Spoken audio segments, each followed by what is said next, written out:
বিশ্বকাপে ব্রাজিলের মোট 10 জনের নাম ফাঁস হয়েছে। নিশ্চিতভাবে এই 10 জন বিশ্বকাপ খেলতে যাবে। যদি কোনো রকম ইনজুরিতে না পড়ে এই 10 জন প্লেয়ার যদি সম্পূর্ণ ফিট থাকে তাহলে 26 বিশ্বকাপের স্কোয়াডে এই 10 জনের নাম কাপের স্কোয়াডে ব্রাজিলের 10 জনের তালিকায় প্রথম স্থানে আছেন অ্যালিসন বেকার। বিশ্বকাপে ব্রাজিলের প্রথম গোলকিপার হিসেবে থাকবেন অ্যালিসন বেকার।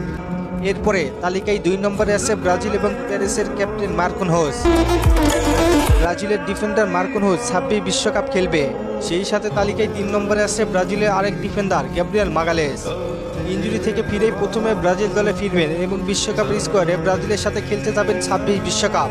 তারপর তালিকায় 4 নম্বর আছে ব্রুনো গুইমারেস, ব্রাজিলের একমাত্র ক্রিয়েটিভ মিডফিল্ডার ব্রুনো গুইমারেস। তার সাথে তালিকায় 5 নম্বরে আছে ক্যাসমিরো।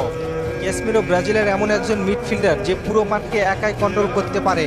বিশ্বকাপে ক্যাসমিরো যাচ্ছে 100%। তালিকায় 6 নম্বরে আছে রাফিনা। বর্তমানে দুর্দান্ত ছন্দে আছেন রাফা। রাফিনাকে কার্লো আনচেলত্তি অবশ্যই 26 বিশ্বকাপে নিয়ে যাবেন, তাকে লাগবেই দলে।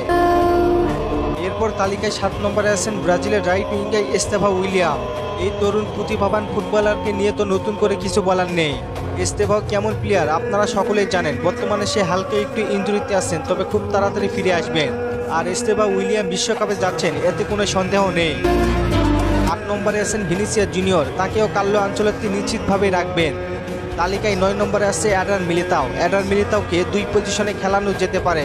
এডার মিলিতাও রাইট ব্যাকে খেলতে পারেন এবং ডিফেন্সও সামলাতে পারেন। সর্বশেষ 10 নম্বর ফুটবলার হচ্ছেন নেইমার জুনিয়র। কার্লো আনচেলত্তিও অনেক লিজেন্ড মন্তব্য করেছেন, বিশ্বকাপে যাবেন নেইমার জুনিয়র। নেইমার ব্রাজিল দলে থাকা মানে আত্মবিশ্বাস ফিরে পাওয়া। নেইমার ব্রাজিলের প্রাণভোমরা। নেইমারকে ছাড়া বিশ্বকাপ জেতা প্রায় অসম্ভব ব্রাজিলের জন্য।